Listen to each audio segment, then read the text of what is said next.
Good afternoon. It's Friday, the 5th of January, 2024, just after 1 o'clock. Welcome to UK Column News. I'm your host, Mike Robinson. Joining me by video link, we have Vanessa Beeley from Damascus and Ben Rubin from London. So thank you both for joining. We're going to start off with Epstein. And of course, the name that has been trending on X for the last couple of days is Prince Andrew.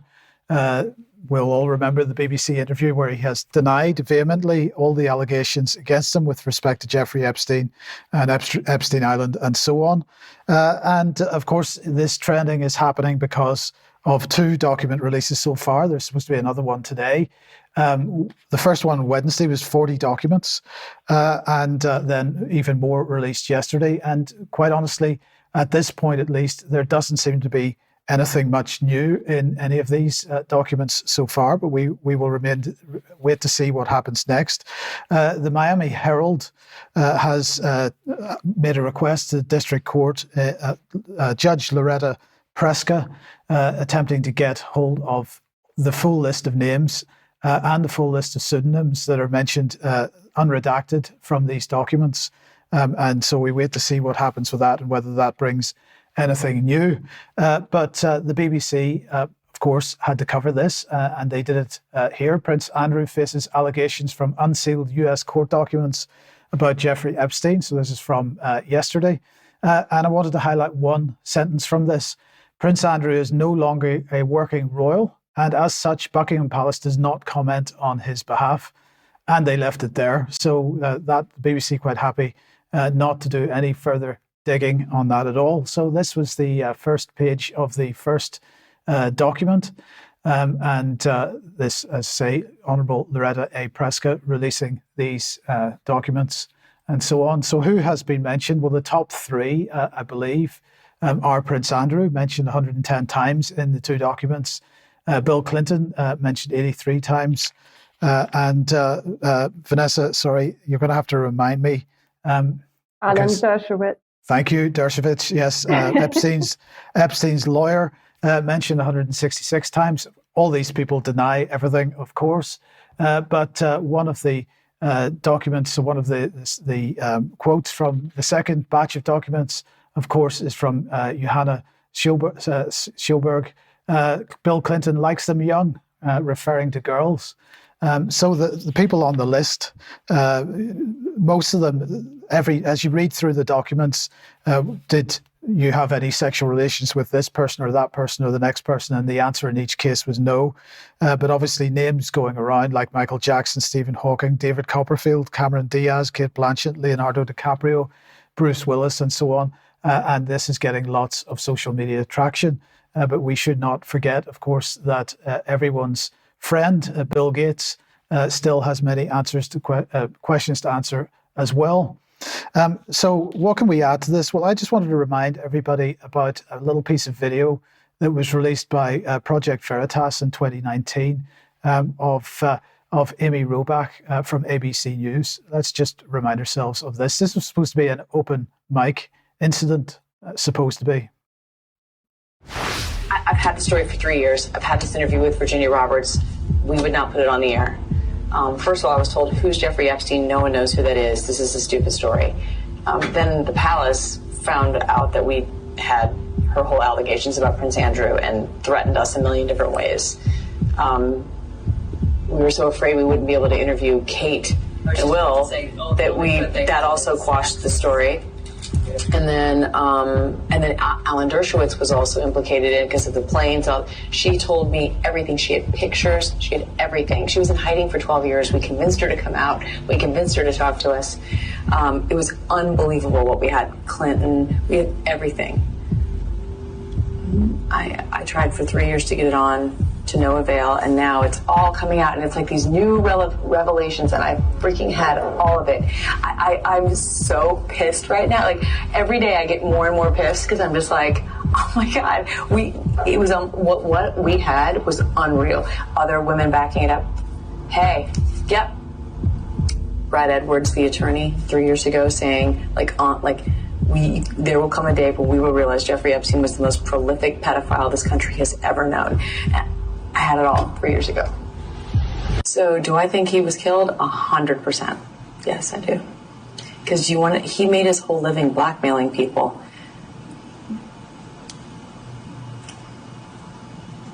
Yeah. There were a lot of men in those planes, a lot of men who visited that island, a lot of powerful men who came into that apartment. Now, following that, then she released this statement saying, as a journalist, as the Epstein story continued to unfold last summer, so remember this was written in 2019, I was caught in a private moment of frustration. She's referring to that video clip there. I was upset that an important interview I'd conducted with Virginia Roberts didn't air because we could not obtain sufficient corroborating evidence to meet ABC's editorial standards about her allegations. My comments about Prince Andrew and her allegation that she had seen Bill Clinton on Epstein's private island were in reference to what Virginia Roberts said in that interview in 2015. I was referencing her allegations, not what ABC News had verified through our reporting. The interview itself, while I was disappointed it didn't air, didn't meet our standards. In the years and since, no one has ever told me or the team to stop reporting on Jeffrey Epstein, and we've continued to aggressively pursue this important story. ABC News said at the time not all of our reporting met our standards to air, but we've never stopped investigating the story. Ever since, we've had a team on this investigation and substantial resources dedicated to it.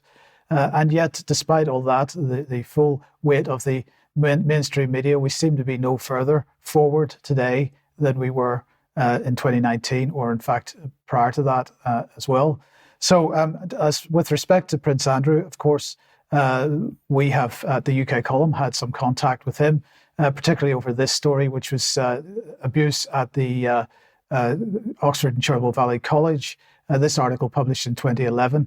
Subsequent to this article being published, then we found out that Prince Andrew was intending to visit the college, so we invited him perhaps to reconsider that decision, and he absolutely refused to do so. So anyway, you take out of that what you will. It's many questions still to be asked, but unfortunately, as far as I can see, up to this point, nothing particularly new in these new releases, other than we keep it in the public eye and we get a clue as to the type of people that we have running this world at the moment. Vanessa, let's move over to you. And, well, the question of genocide.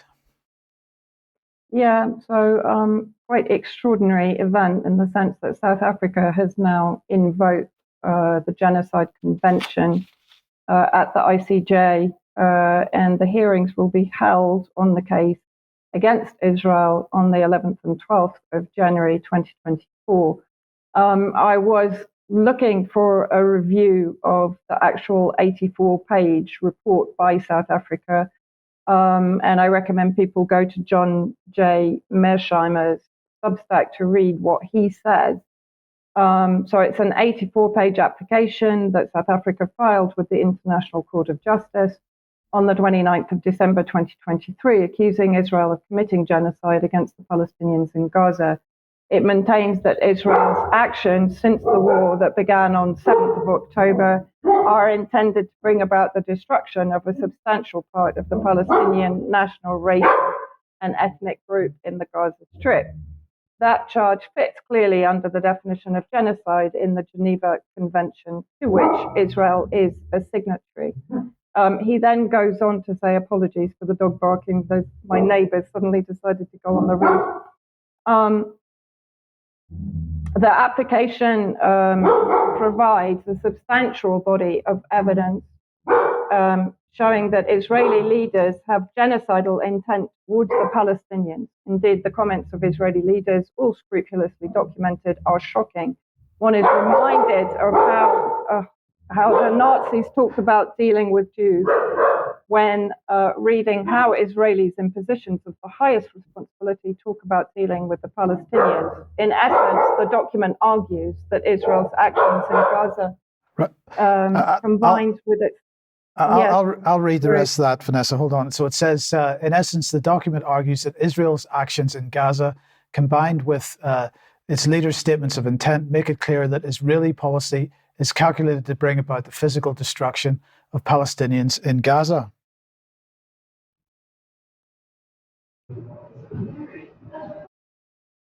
So have you muted yourself?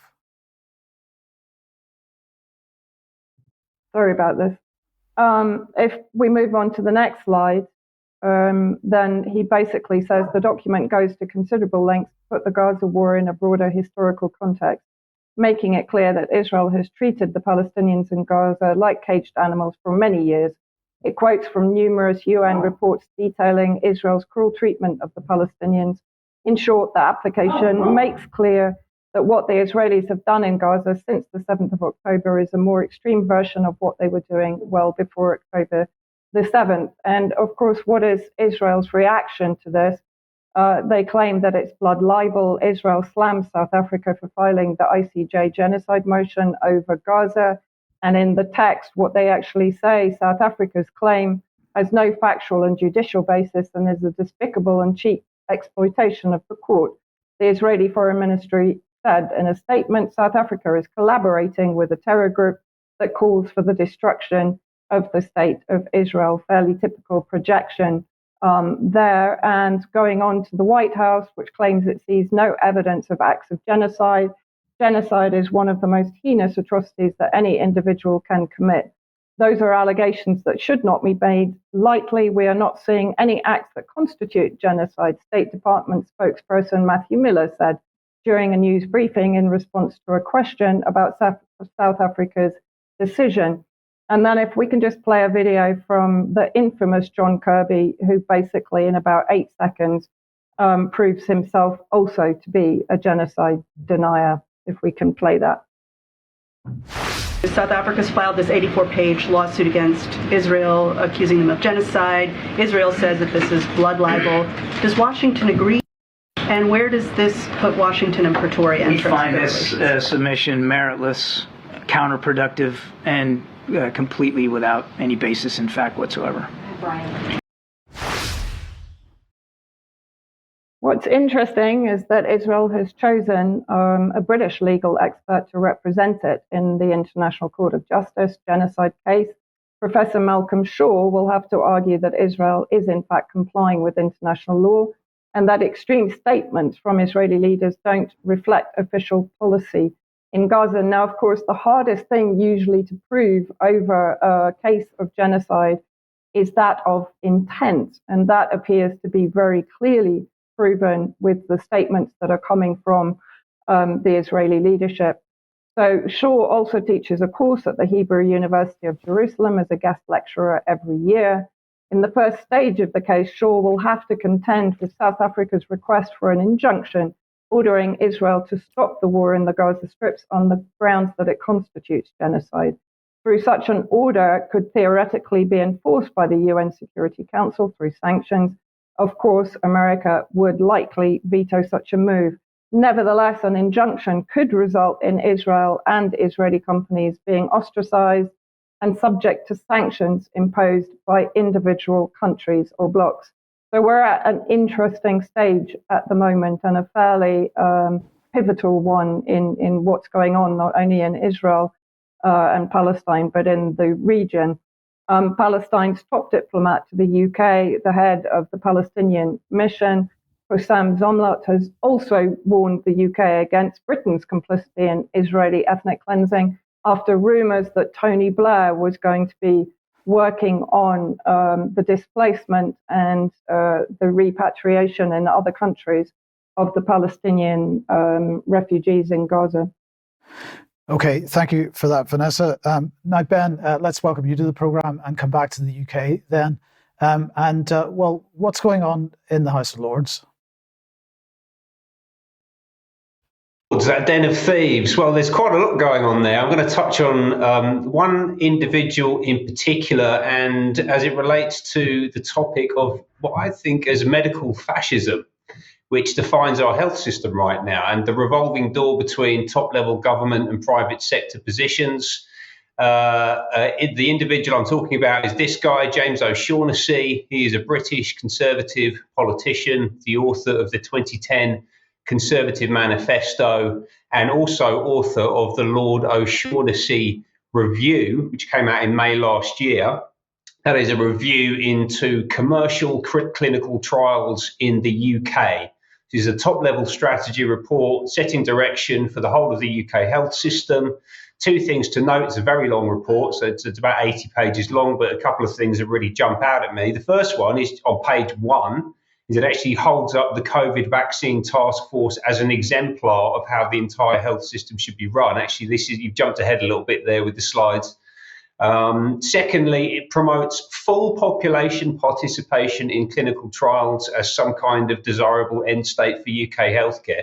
Essentially, Lord O'Shaughnessy is suggesting that every member of the population should be taking part in a clinical trial as some kind of civic duty, right? Providing ourselves as lab rats for global pharmaceutical companies to test out their experimental chemicals. That's quite a remarkable thing to consider. But unfortunately, unsurprising from this government. He also talks about a case study of a joint venture between AstraZeneca, whose COVID vaccine had to be taken off the market because it was killing people, and digital healthcare provider Huma, Huma. Now, Huma is a World Economic Forum partner. So obviously that is a deeply inappropriate type of organization to have inside the health system. But unfortunately, again, this is unsurprising, given all of this is happening in the context of the UK government life sciences vision, which is the slide that we had a little sneak preview of a moment ago. So this is the Build Back Better document. I've spoken about this a few times over the past couple of months. This was released in 2021, signed by Boris Johnson. It has Build Back Better on the cover and in the opening statement, signed by the Prime Minister. And essentially it sets out a vision for the NHS as a low-friction, lightly regulated, digitally enabled, genetically engineered marketplace for the pharmaceutical industry and big tech firms to innovate and experiment on the UK population. So essentially, they're just doing what they said they were going to do. But this is where it gets interesting. We talked about the political side of things, but there is a market dynamic to this as well. And it relates to James O'Shaughnessy. So in 2021, 2 years before he issued his report, he founded New Market Strategy. This is a healthcare consulting firm focused on establishing new markets, get it, inside the NHS for global pharmaceutical and technology companies to essentially trade in our system. So you have here an individual who is not only writing policy, but also trading in the market that the policy is designed to govern. Yeah, that is a total integration of market and state. That is the dictionary definition of fascism, and New Market Strategy sits right at the heart of it. They are hiring very senior people into leadership positions from the NHS into New Market. They've been doing this very aggressively. I'm going to talk about two individuals in particular. The first one is this gentleman, the spectacularly named Blake Dark, who joined New Market at the start of 2023. And he was before that in the position of Chief Commercial Officer for NHS England. So he was responsible for around £20 billion a year in drug procurement. He was also on the NHS England Executive Committee. Before that, he had a 25-year career in the global pharmaceutical industry. He was a sales director at Sanofi, which is one of the big providers of pharmaceuticals into the NHS, particularly they're a big supplier of insulin. There's a little roadmap here showing some of the stuff that he did during his career. Essentially, this is just funneling lots of money to big companies and making sure that they're able to earn a decent margin on their drugs. More recently, and this is why this is particularly newsworthy, this cropped up in the past couple of weeks. So David Sloman has joined New Market Strategy. He joined right at the end of last year. And he is another extremely senior former NHS colleague. He was the Chief Operating Officer of NHS England. So you now have the former Chief Commercial and Chief Operating Officers of NHS England working at New Market Strategy. Before that, he was the Regional Director for NHS England London. So he was ultimately responsible for all NHS operations in London, from primary care to the London Ambulance Service, mental health services, absolutely everything. Yeah, before that, he was the CEO of the Royal Free London NHS Foundation Trust. He was knighted in 2017 for his services to the NHS. He's an NHS lifer, and he has now just joined New Market Strategy. How is this possible? I hear you ask. I don't understand how we can allow this kind of thing to go on in the system, but unfortunately, directors of NHS England are not crown servants, and appointments after leaving are not reviewed by the Advisory Committee on Business Appointments. So this is completely unregulated. Apparently, they've done nothing wrong, despite the fact that this seems to be a total contravention of medical and business ethics. Unfortunately, it just seems to be par for the course right now. Can we vote these people out? Is it just the Tories that are making these awful things happen? Unfortunately, it's not. As Debbie spoke about on Wednesday, Labour are also planning to open up the NHS to private entrepreneurs. Wes Streeting was quoted speaking about this.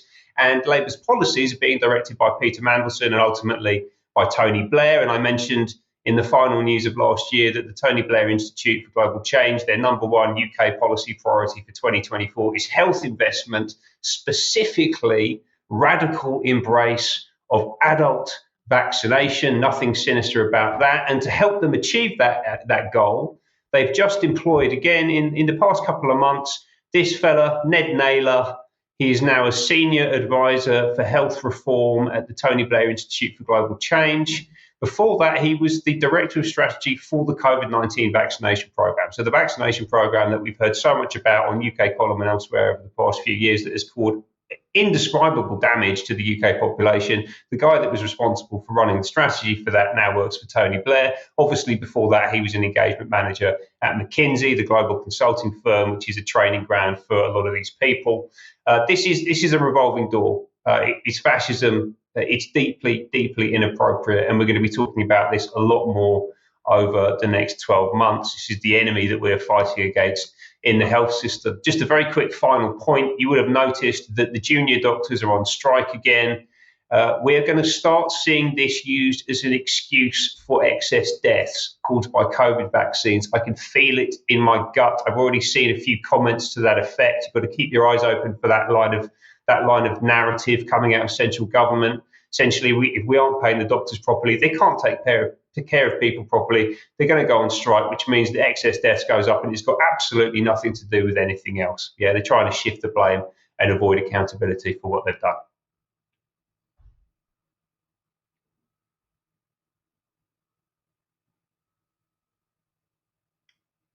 You're on mute.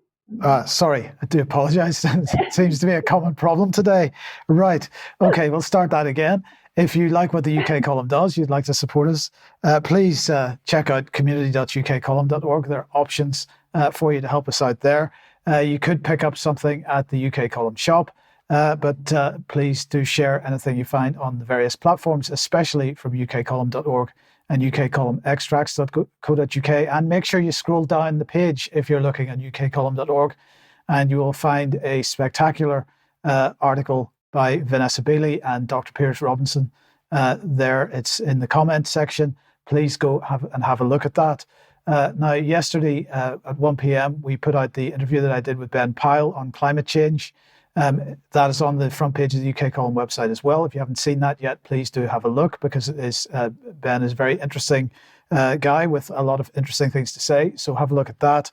Now, on Sunday, as we mentioned, at 6 p.m. UK time, we're hosting, on behalf of the International Centre for 9/11 Justice, this symposium called Genocide and Empire. This is examining October the 7th and the geopolitics of the war in Palestine.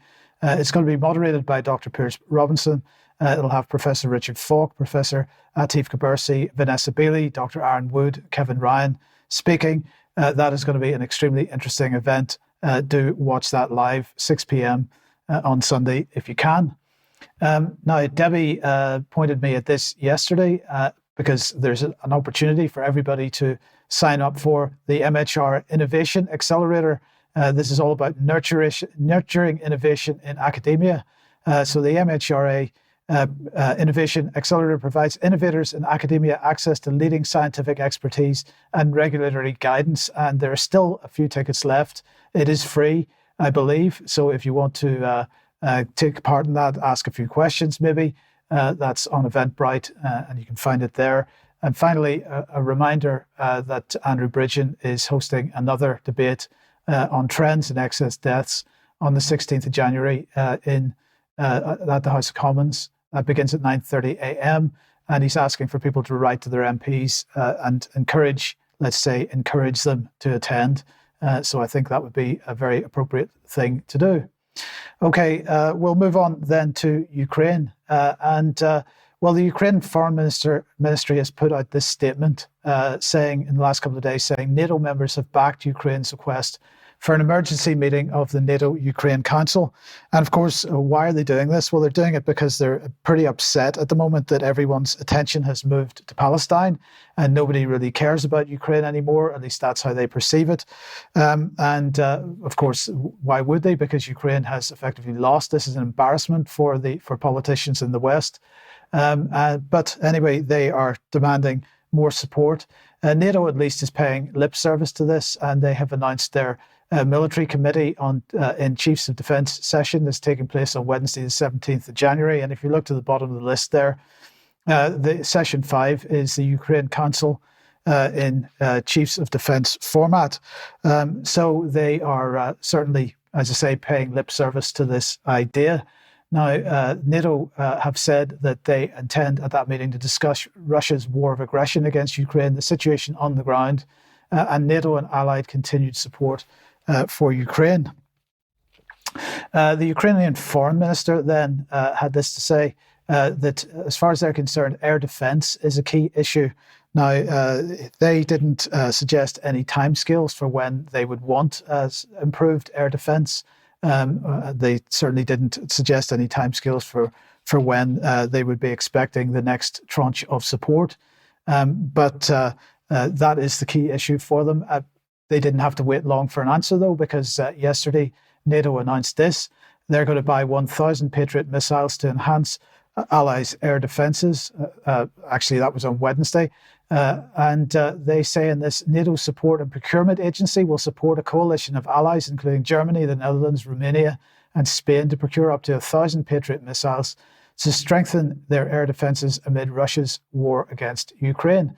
Well, this deal is going to be a big one because they are going to effectively set up manufacturing in Germany for these Patriot missiles. So this will be done with a $5.5 billion contract to Comlog, which is a joint venture between Raytheon in the US and the German company MBDA.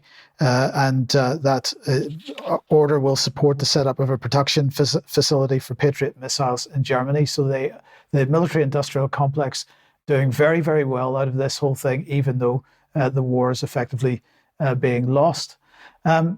In the meantime, what's Poland up to? Well, here we go. This is Radosław Sikorski. We should respond to the latest onslaught in Ukraine that language that Putin understands by tightening sanctions so that he cannot make new weapons with smuggled components, and by giving Kiev long-range missiles that will enable it to take out launch sites and command centers.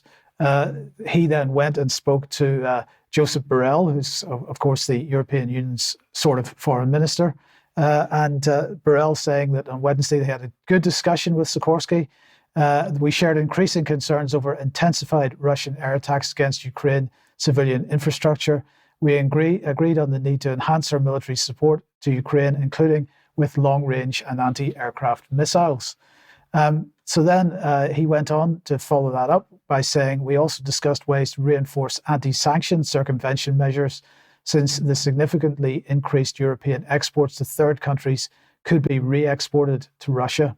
So the question is, why does Ukraine see it as really important to deal with their air defences? Perhaps occasionally the Defence Intelligence in the UK does publish something that maybe is useful. They say that since the 29th of December 2023, Russia has increased the intensity of its long-range strike operations against Ukraine. Its forces have committed a significant proportion of the stock of air-launched cruise missiles and ballistic missiles that built up over recent months. The recent strikes likely, just before we move on, actually, just consider that for a second. Air-launched cruise missiles and ballistic missiles that Russia has built up over recent months. The UK, the US, the EU, of course, haven't built anything up over recent months. We have expended all our reserves and aren't really able to replace those terribly quickly. Russia seems to be doing a lot better. But I believe that from the beginning, we were told that the target was to destroy Russia's economy and end its ability to wage a war. Doesn't seem to have worked. But anyway, putting that back on for 1 second, they go on to say the recent strikes likely primarily targeted Ukraine's defense industry. This contrasts with its major attacks last winter, which prioritized striking Ukraine's energy infrastructure. Russia appeared to restart this campaign by hitting energy sites in early December 2023. These new operations suggest at least a temporary change of approach in Russia's use of long-range strikes. Russian planners almost certainly recognize the growing importance of relative defense industrial capability as they prepare for a longer war. So that's where we're at the moment. Ukraine in real trouble because they've effectively lost. They are seeing reduced, if not support ending for them at this point in time, and everybody's eyes turn towards the Middle East, and they're not happy about it. So let's, Vanessa, turn our eyes back to the Middle East and the question of the possibility of expansion of the conflict. Yeah, I mean, we're definitely looking at escalation that we were talking about before Christmas. And from Christmas onwards, we've seen a series of events that have demonstrated the escalation in progress. So first of all, I think that was on New Year's Eve, the US sinks Yemeni boats enforcing the Red Sea blockade against Israel. Of course, Yemen has made it clear that not only will it attack Israeli boats or Israeli-owned boats, but it will attack any vessel that is taking equipment or cargo to Israel itself. And then we've had various threats also from the UK to carry out airstrikes against Yemen. They haven't materialized, and Yemen is quite rightly saying, if you're just going to threaten and you're not going to follow through, how can we have any respect for your statements? So this is published by the White House, a joint statement, what I call the coalition of the unwilling. The United States, Australia, Bahrain, Belgium, Canada, Denmark, Germany, Italy, Japan, Netherlands, New Zealand, Republic of Korea, Singapore, and of course the United Kingdom. Noticeable that Saudi Arabia is not on there. It seems to be wanting to focus on fostering peace with Yemen and ending its own proxy war on behalf of the US and the UK against Yemen that started in 2015. So I think within the text of the statement, it's very clear what is actually driving this desire by the US to escalate against Yemen. They claim, of course, it threatens innocent lives. No lives so far have actually been lost in the 25 operations that have been carried out by Yemen and Ansarullah. They constitute a significant international problem that demands collective action. Here we get to the nitty gritty. Let's say nearly 15% of global seaborne trade passes through the Red Sea, including 8% of global grain trade, 12% of seaborne traded oil, and 8% of the world's liquefied natural gas trade. International shipping companies continue to reroute their vessels around the Cape of Good Hope. And then moving on, Mike, so then they basically say, let our message now be clear. We call for the immediate end of these illegal attacks. So it's fine for the US to come to the support of Israel against the Palestinians, but it's not fine for Yemen to retaliate on behalf of the Palestinians against Israel and the United States. We call for the immediate end of these illegal attacks and release of unlawfully detained vessels and crews. The Houthis will bear the responsibility of the consequences should they continue to threaten lives. They said no lives have been lost in the operations. The global economy and free flow of commerce in the region's critical waterways. We remain committed to the international rules-based order and are determined to hold malign actors accountable for unlawful seizures and attacks. I don't think I need to comment on that. Yemen has responded. We will continue to prevent Israeli ships or those heading to the ports of occupied Palestine from navigating in the Red and Arabian Seas until food and medicine is brought into our brothers in the Gaza Strip. The Yemeni armed forces also confirmed that any American aggression will not go unanswered or unpunished.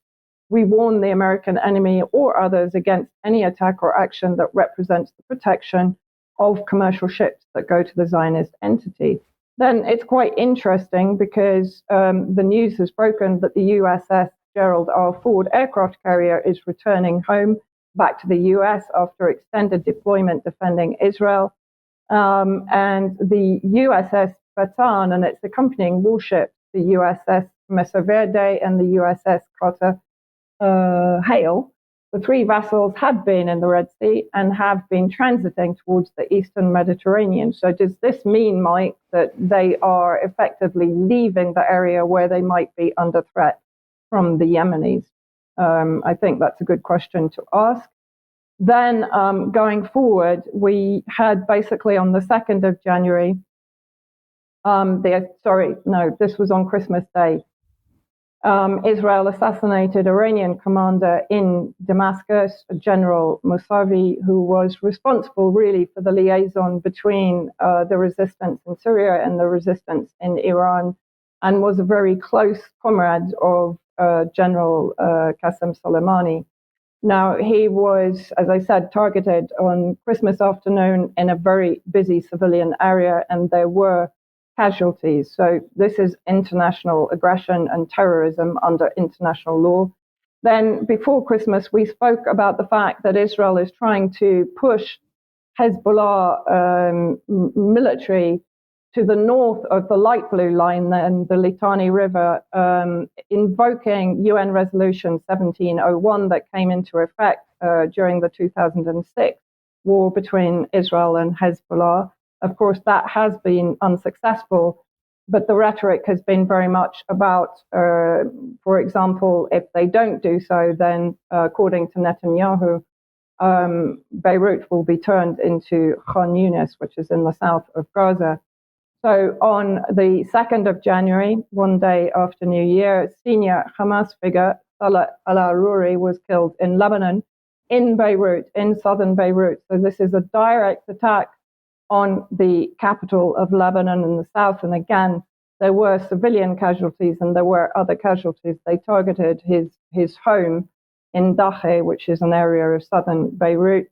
Who was al-Aruri? Well, the Israeli newspaper Yediot Aharonot characterized Marta Sheikh al-Aruri as the mastermind of the operations in the West Bank and who pulls the string there. The Mossad chief has been quoted as saying Israel is committed to finding and killing all Hamas leaders globally, and he mentioned the fact that they were able to target them even in Iran. And of course, then on the 3rd of January, we saw dozens killed in the Kerman explosion in Iran on the 4th anniversary of the assassination of Qasem Soleimani that was carried out under the Trump administration. Now, interestingly, Islamic State have claimed responsibility for the Iran bombings that killed at least 84 civilians that were attending his burial place in Kerman on the anniversary of his assassination, and 173 were injured. Interesting, as I said, that ISIS are claiming responsibility. ISIS, of course, is a proxy of both Israel and the United States in Syria. So one can argue, particularly after the statement by the military intelligence officer, that they would hit targets in Iran, that potentially there are Mossad hands on this attack also. And then on the 4th, we had another assassination. This has been claimed by the United States against one of the commanders of the PMU, the Popular Mobilization Forces, that have been responsible for battling ISIS inside Iraq and on the border with Syria. U.S. claims responsibility for an attack on Iraqi official in Baghdad. And again, there were civilian and other casualties after the attack. The claim by the U.S. is that they carried out this assassination because of the attacks on unlawful U.S. bases in Syria and bases in Iraq. Of course, now the Iraqi administration is demanding the exit of the U.S. occupation forces in Iraq. And I just wanted to point out here where this escalation is taking us. So we looked before Christmas at the map of Greater Israel. You can see that, in fact, 3 of the capitals have been targeted since Christmas: Damascus, Beirut, and Baghdad, and of course the heinous bombing attack against civilians in Iraq. And if you wanted any further proof that there is escalation in the pipeline, let's have a look at the defense minister of Israel's comments. Yoav Gallant said basically no top Hamas figures have been killed or captured in Gaza. on a visit to soldiers stationed there, Yoav Gallant said the government was planning for a long war. And the feeling that we will stop soon is incorrect. Without a clear victory, we will not be able to live in the Middle East. So this is turning into an existential war for the survival and existence of the Palestinian people, the survival of Israel as a military garrison for the US and UK in the Middle East, and of course the countries of the resistance axis. So inevitable escalation, Mike. It's interesting that everywhere you look, everybody's planning for a long war. And I just wonder, is the aim here with certain policymakers and strategists to try to keep things relatively low intensity, but keep extended as much as possible, because there's lots of political capital to be made from that type of strategy of tension, if we could use that term? Yes. Definitely, I would agree. But it remains to be seen, of course, the response from Hezbollah, the Iraqi resistance, and even from Syria if the Israeli aggression continues. Yes. Okay. Thank you, Vanessa. Ben, let's come back to the UK. Now, you've mentioned Democracy Next before, but let's have a look at them again. Yeah, absolutely. Yes, I mean, it's just interesting you there talking about this being a pivotal year. I think it's a pivotal year. Goodness me, that's difficult to say for some reason today, for humanity, actually, and not least to do with democracy, the democratic process, the voice of the people, and for people who are looking to undermine the voice of the people and the democratic process. And as you say, we've talked about an organisation called Democracy Next before. It is a non-partisan, aka uniparty, non-profit, which means it's backed by billionaires, and their state, including the George Soros Open Society Foundation and the Rockefeller Foundation, their stated aim is to move us into a new democratic paradigm. So we're going to move from a paradigm of elected representatives and parliaments, elections and voting, which they say delivers polarization and confrontation.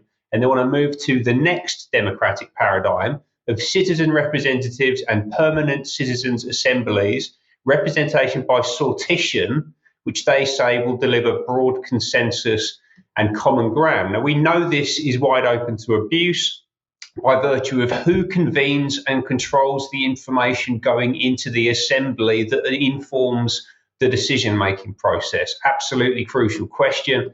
And to give you a little bit of insight into that, beyond the Soros and Rockefeller foundations that we've already spoken about, we can look to the founder of Democracy Next, Claudia Chalice, who is a French woman and also an Obama leader for Europe at the Obama Foundation. So that means that Obama, who invaded 7 countries during his 2 presidential terms, believes that Ms. Chalice has demonstrated a commitment to advancing the common good. And actually, let's hear from Obama as we head into this crucial election year.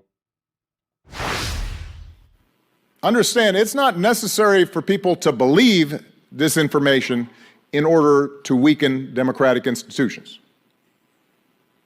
You just have to flood a country's public square with enough raw sewage. You just have to raise enough questions, spread enough dirt, plant enough conspiracy theorizing that citizens no longer know what to believe. Once they lose trust in their leaders, in mainstream media, in political institutions, in each other, in the possibility of truth, the game's won.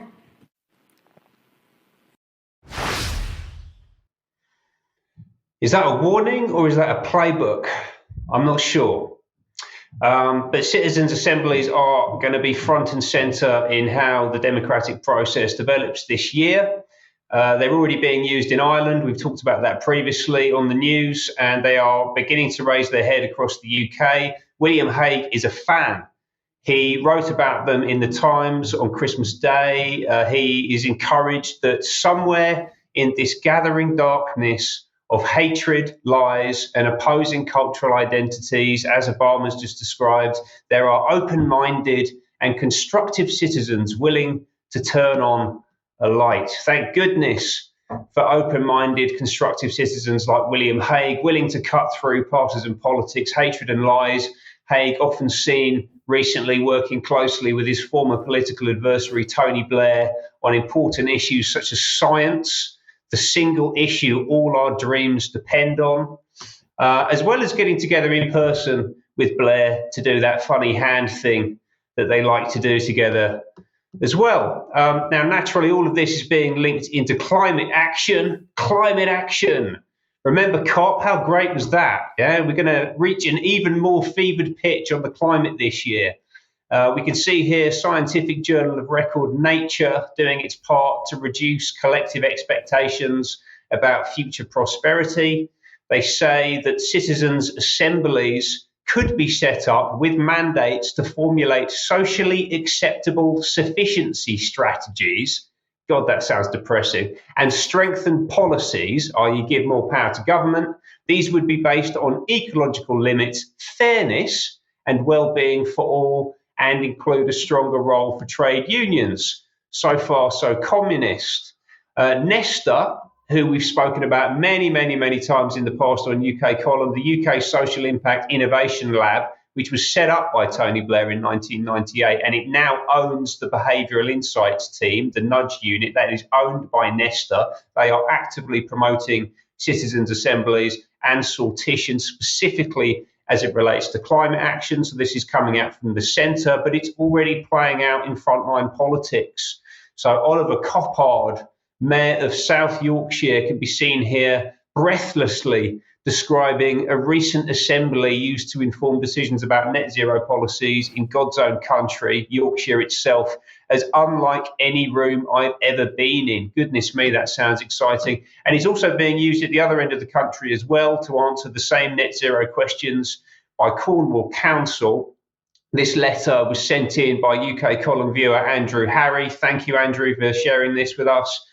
This is for a residents' energy panel, which is the same principle ultimately as the Citizens' Assembly. This is being run by the Sortition Foundation, who are very closely linked to Democracy Next. This time it's with 50 citizens. They're being offered 375 quid each to participate.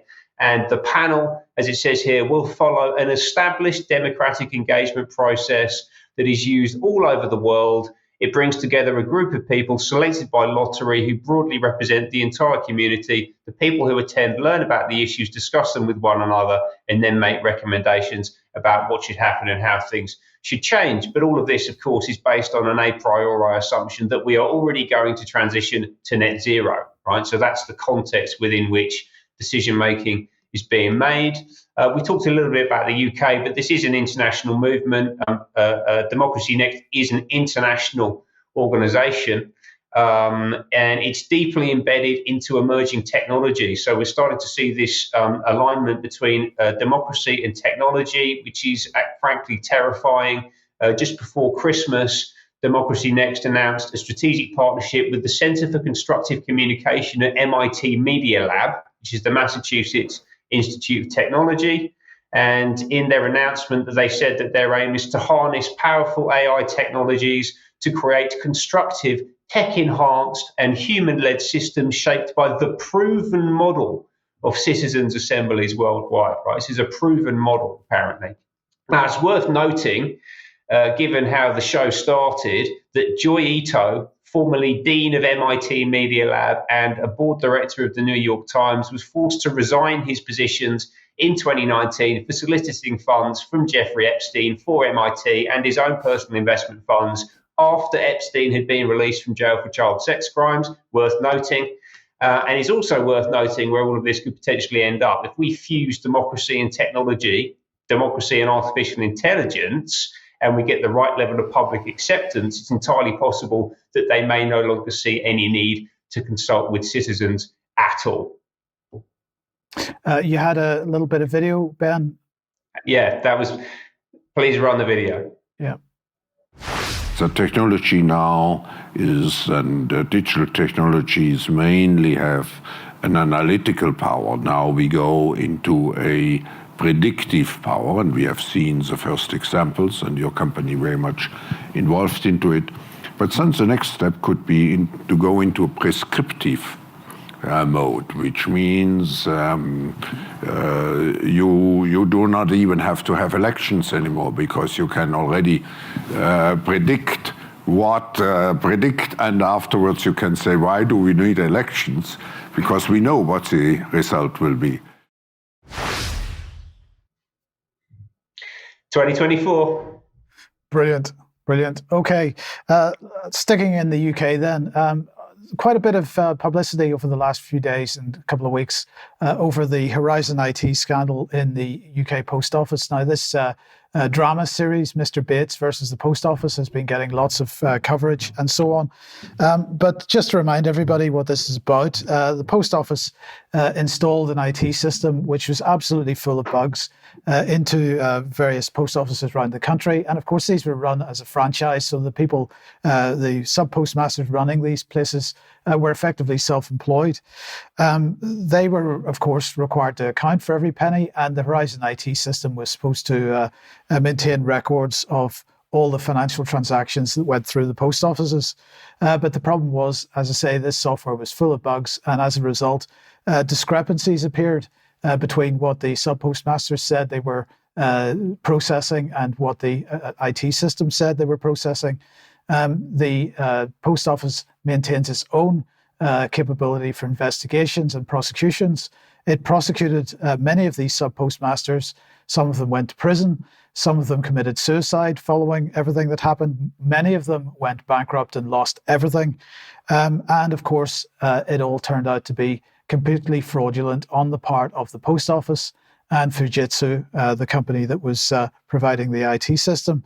Of course, nobody from the post office nor from Fujitsu has gone to prison for what happened. It was only the sub-postmasters that did. And in the meantime, of course, not only are the post office now dragging their feet over paying compensation to those affected, although some people are dead, so they can't receive compensation. In the meantime, they've been paying their own managers extra bonuses if they've done particularly well during the inquiry, the public inquiry, which is going on at the moment. So anyway, this is the website for the Post Office Horizon IT inquiry.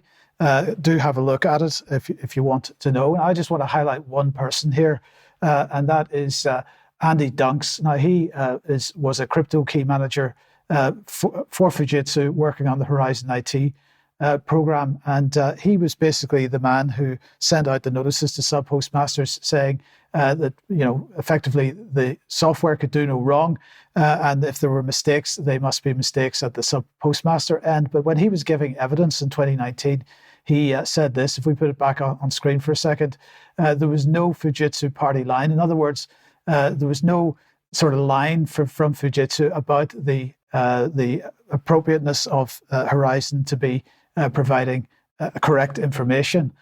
Unfortunately, that turned out to be untrue. And when Justice Fraser reported on that evidence, he said, Mr. Dunks expressly sought to mislead me by stating that there was no Fujitsu party line when it came to the contents of drafting witness statements about audit records for legal proceedings.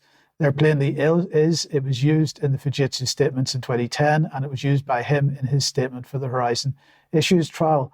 Now, Fujitsu then, the senior manager at Fujitsu, wrote to Darren Jones, MP, about this. And in this letter, which is part of the public record, he said that in many cases, employees and key decision makers are no longer working at Fujitsu. If it emerges that any current employee intentionally misled the court or otherwise failed to meet the standards expected from Fujitsu, then they will be dismissed. And again, it's quite interesting that Mr. Dunks has not been dismissed, despite the fact that the judge found that he had, in fact, attempted to mislead the court. So that is the situation there. I'm just going to make the point very briefly that, Ben was talking about AI there. At the base of this whole thing is an unwillingness by anybody to accept the possibility that the software was wrong. And so individuals were taken to court, prosecuted, and found guilty of crimes they did not commit because the software said so. We're already seeing ourselves building a world around us where humans are taken out of the equation completely and are being replaced for what's being marketed as AI. There's nothing artificially intelligent about it. It's just badly written, in many cases, computer algorithms. We are setting ourselves up for a major fall here, Ben, and I think we need to really consider that in the coming months. I absolutely agree. Yes, I think the technology, digitization, it's gone far too far, and it's not just open to abuse, it's open to the kind of fundamental problems that you just described there. And actually, this leads in quite nicely into what I'm going to talk about, just to finish things off here, which is that our youth who have grown up in a purely digital world are being stolen from us. Essentially, they are being propagandized on a constant basis by the establishment. And this has been going on not just for the past few years, this has been going on in many ways for centuries. They say that history doesn't repeat itself, but it does rhyme.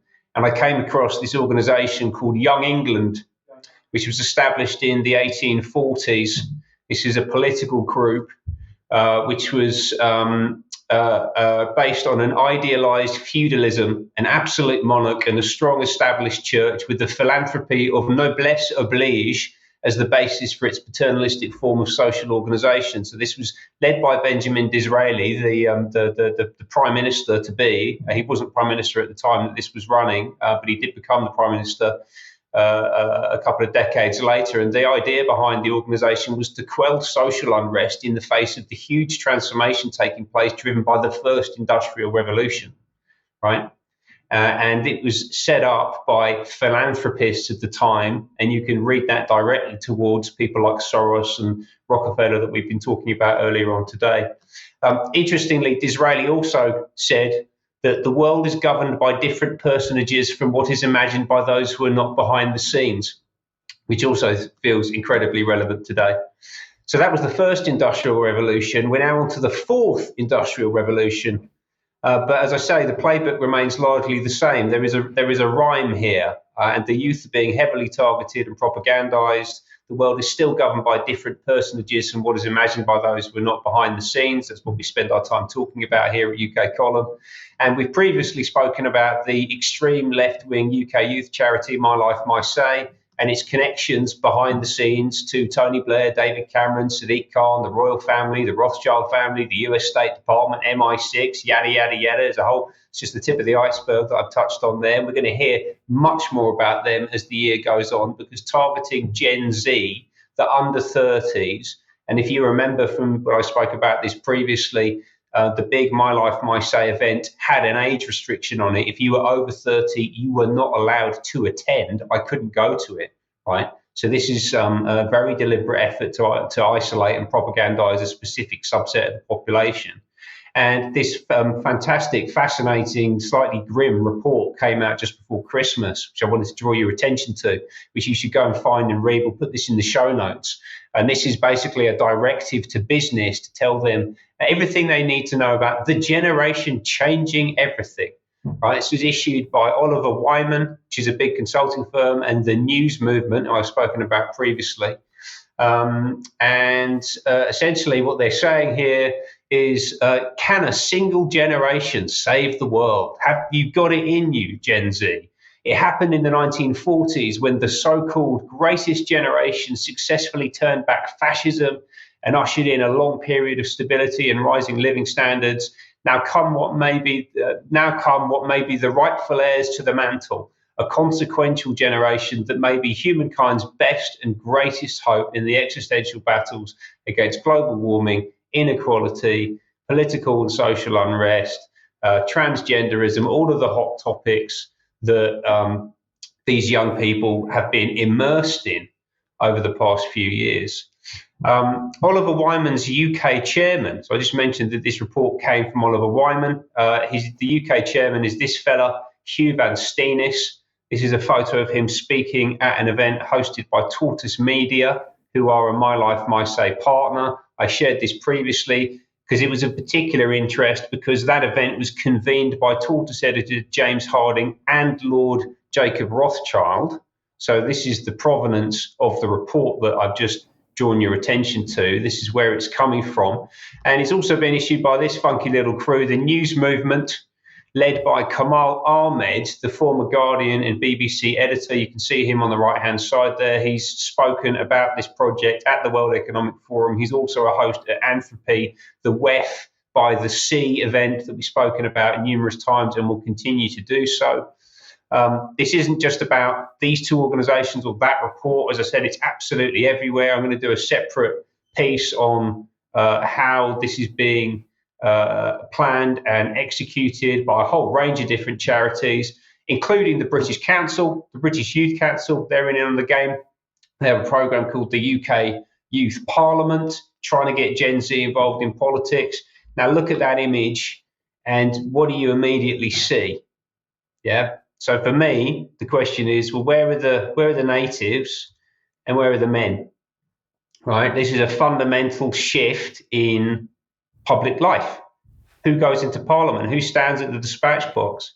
This is not me saying that I don't think that it's appropriate for immigrants or women to be in politics or be in public life at all.